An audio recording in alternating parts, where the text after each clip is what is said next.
nongeye kubasuhuza mbifuriza Noheli nziza n'umwaka mushya.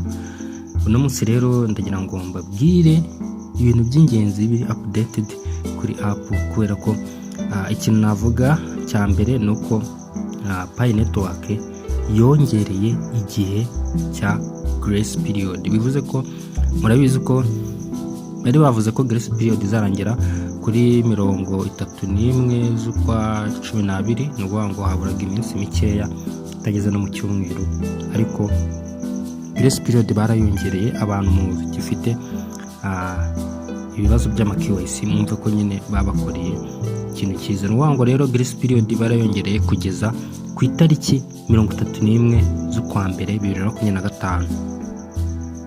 Aha rero ni ukuvuga ngo abantu mwari muri grace period mukaba iminsi yarire kubagendana ibara, abandi mukamuri mufite iminsi itabara. Ubwo rero mwese grace period bageze ku 31 z'ukwa mbere. Ndibuze no gukora video batandukanyiriza hagati y'abantu bafite grace period ibara n'itabara batandukaniye. Ubwo rero nimuze gucika, muze gukora subscribe guys, ndaza kubaha iyo video.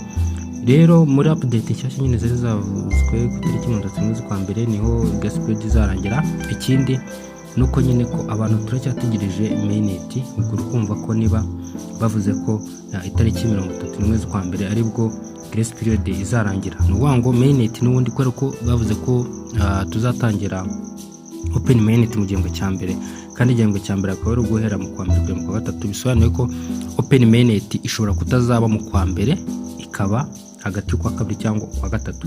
Mbibutse ko muri Q1 Pi Network igira icyo bita Pi Day, ubwo rero bivuze ko nayo izaba irimo.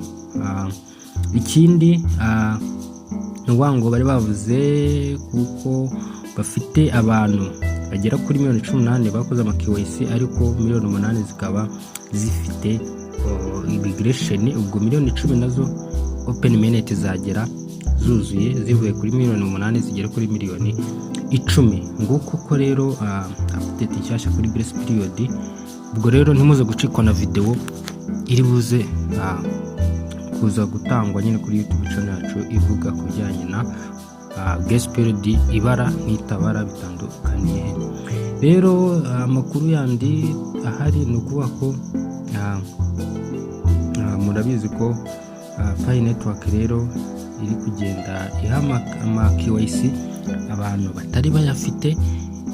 Ni ukuvuga ngo ni mu buryo bwo kwihutisha closed mainnet ikarangira vuba, iri guha ama-migration abantu batari bafite ama-migration. Icyo musabwa rero ni ukugerageza guys kumininga buri munsi. Niba project iri kubabwira ngo open mainnet n'igihe kiniki, dufite chance yuko bari kubivuga. Ubundi twakoraga tumininga batatubwira igihe open mainnet izabera, rero ku ngubu tuzi range y'igihe ntarengwa open mainnet igomba kubera. Ubwo rero abantu mudafite KYC mugerageze mushakisha uburyo muyibona.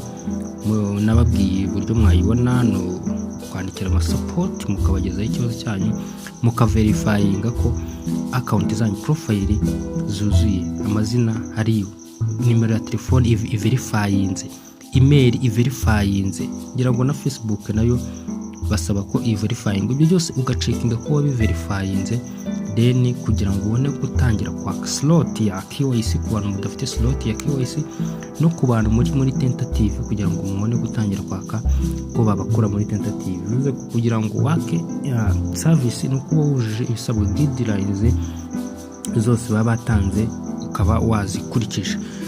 Nshimiye buri mwese wakoze subscribe, kandi byinshi byose tuzagenda tubibona. Nshimiye buri mwese, bifuriza Noheli nziza n'umwaka mushya.